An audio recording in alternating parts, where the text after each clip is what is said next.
Welcome to the 21st Century Man podcast. Today, we're diving deep into chapter 30 of the book, The 21st Century Man, and we're tackling something I think almost everyone who travels deals with, jet lag. Oh, absolutely. That unwelcome travel companion. And, this chapter is great because it really moves past all those quick fixes you hear about and gives some solid science-backed ways to handle it. Yeah, practical stuff. So our mission today is really to unpack those key insights from the chapter, the things that will actually help you land feeling a bit more human, whether it's a short hop or, flying halfway across the world. Exactly. Making the most of your trip instead of spending the first few days in a fog. Right. So let's get right into it. What exactly is jet lag based on what the book explains? Well, fundamentally, jet lag happens when our internal body clock gets out of sync with the actual time at our destination. We all have these internal 24-hour cycles called circadian rhythms. Circadian rhythms, okay. Yeah, and they regulate a whole host of things: sleep, alertness, hormone levels, body temperature, you name it. They're basically our internal master clock. So they're designed to keep us aligned with the day-night cycle where we normally live. Precisely. As the 21st century man lays out, these rhythms are evolved systems that keep us functioning optimally awake and alert during the day, ready for rest at night. They sync up with our environment. But then we jump on a plane, fly for hours, and suddenly the sun's up when our body thinks it should be like 3 a.m. That's the crux of it. The external cues, especially light, change dramatically and quickly, but our internal clock, well, it lags behind. It can't instantly reset. Yeah. The book uses a pretty stark example. Flying from the U.S. to Russia, that could be, 12 time zones? Yeah. So you arrive, and it's daytime, but your body is screaming sleep, because internally, it's the middle of the night back home. And that mismatch causes the problems. Exactly. That misalignment is jet lag. And it's more than just feeling tired, isn't it? The chapter mentions other effects. Oh, definitely. It's not just sleepiness, though that's a big one.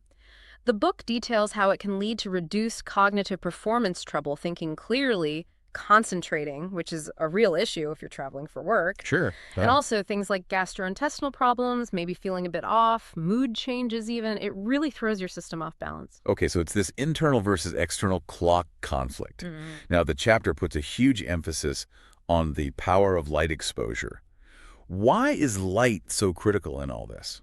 Light is essentially the main synchronizer for our internal clock. It's the most powerful environmental cue. Scientists call it a Zeitgeber, a time giver. Gibber, okay. Yeah. Sunlight basically tells our brain what time it is and helps reset that internal clock. And the timing of that light exposure matters a lot, right? Like morning light versus evening light. Absolutely critical. As the 21st century man explains, getting bright light exposure in the morning helps to advance your body clock, shifts it earlier, so it helps you wake up and feel alert earlier in the new time zone. And evening light. Evening light does the opposite. It delays your clock, pushing your sleep time later. This is also why, the chapter wisely points out that using phones or computers right before bed can mess with sleep. That blue light exposure. Right, it tricks your brain. It tricks your brain into thinking it's still daytime, making it harder to fall asleep. Okay, that makes sense. The chapter also mentions our bodies naturally adjust, but only by about one time zone per day. That's the general rule of thumb, yes. About an hour or one time zone per day.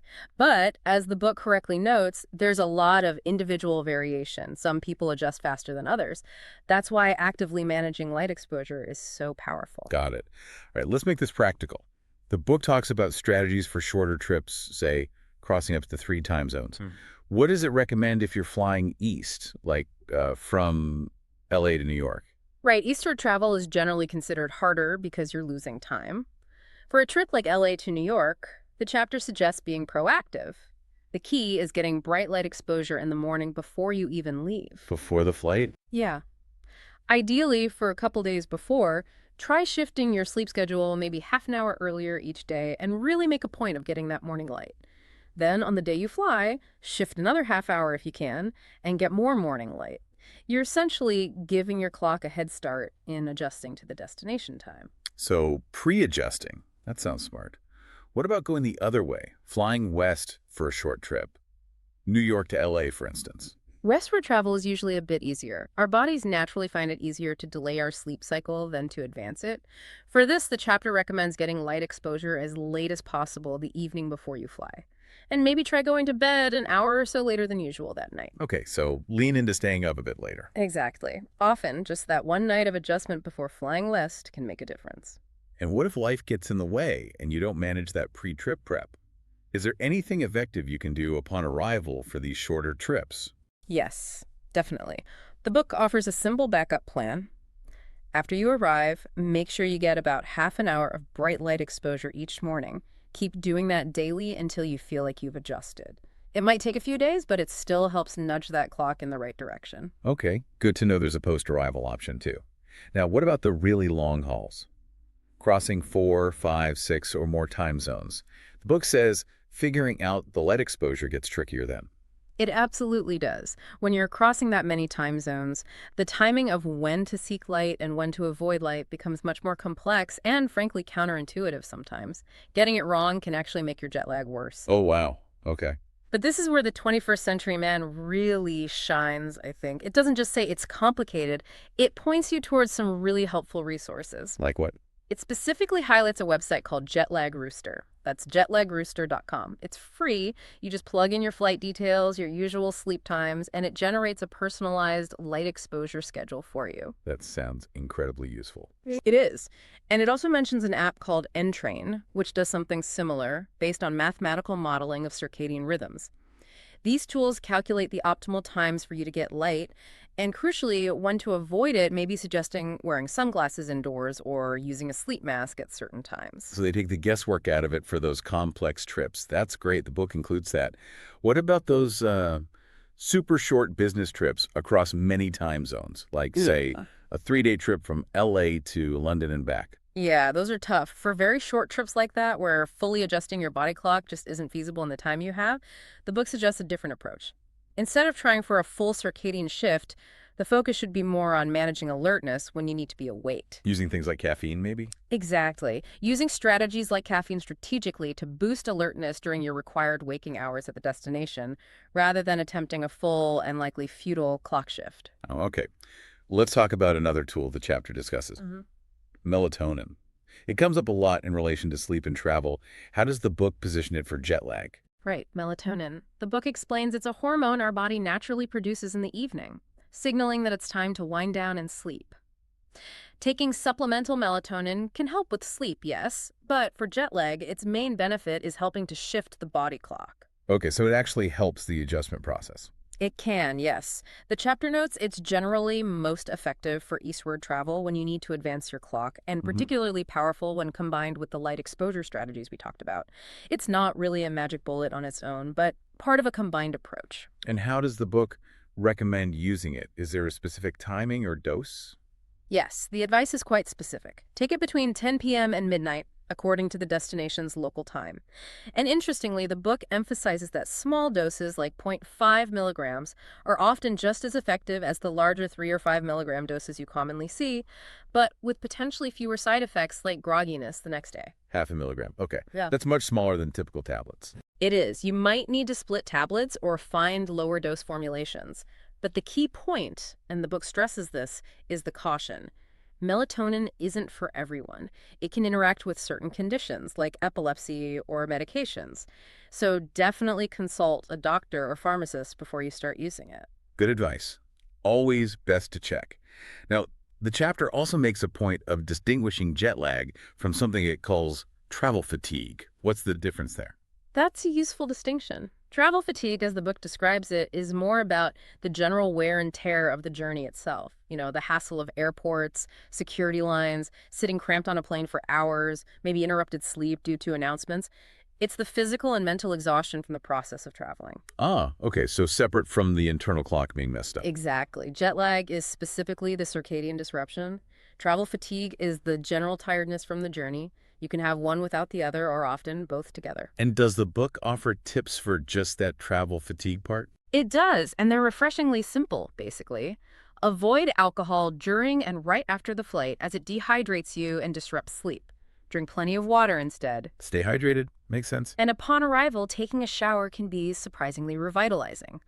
Or, if you need a rest, a short nap. The book suggests keeping it under 25 minutes can boost alertness without messing up your nighttime sleep too much. A power nap, basically. Let's circle back to caffeine quickly. The book mentions it for alertness. Any specific guidelines? Yeah, it confirms caffeine can be a useful tool to combat fatigue and improve alertness. The key recommendations are timing. Consume it about 20 to 45 minutes before you need the effect. Okay. But also, be mindful of sleep. Avoid caffeine for at least 3 hours before your intended bedtime, and the book notes, maybe even longer if you know you're sensitive to it. You don't want it keeping you awake when you're finally trying to sleep in the new time zone. Right, defeating the purpose. Yeah. Okay, one last area the chapter touches on. Prescription sleep medications. Yeah. Things like Valium, Ambien. What's the book's take on using those for jet lag? It takes a pretty cautious stance, and I think wisely so. It acknowledges that medications like Ambien or benzodiazepines like Valium or Ativan might help you fall asleep temporarily. They can mask the symptoms. But crucially, the book emphasizes they don't actually help your internal body clock adjust to the new time zone. They're just sedating you. Plus, it points out the very real potential risks associated with these drugs: side effects, grogginess, impaired coordination, and even the risk of dependence or addiction. So, not a recommended solution for adjusting. No. The chapter strongly implies that the focus should be on the non-drug strategies managing light, gradually shifting your schedule if possible, maybe using melatonin carefully as these actually help your body adapt, and they're much safer in the long run. You know, this chapter in the 21st Century Man really packs a punch. It's incredibly practical and actionable advice for such a common problem. It really does. I was impressed by how clearly it explains the science behind why jet lag happens, but keeps it totally accessible. You don't need a biology degree to understand it. Yeah, exactly. And including those specific tools, like JetLagRooster, shows it's really focused on giving readers things they can actually use, real-world solutions. I couldn't agree more. It really feels like the 21st Century Man is shaping up to be just an essential guide for, well, for navigating modern life. This chapter is a perfect example, insightful, evidence-based, and genuinely helpful. We definitely encourage you, our listener, to check out the whole book. Absolutely. There's bound to be valuable knowledge in there for everyone. It's a solid resource. So as you start planning your next trip, whether it's for business or that long-awaited vacation, keep these strategies in mind. Remember the power of light, maybe think about pre-adjusting slightly, or using those tools for longer flights, armed with this knowledge from Chapter 30. You really can minimize that jet lag hit and arrive feeling more ready to go. Ready to thrive, not just survive the first few days. Exactly. It can make a huge difference to the whole travel experience. Well, that wraps up our deep dive into coping with jet lag. Join us next time on the 21st Century Man podcast, where we'll be exploring Chapter 31, What is Food? Should be fascinating. See you then.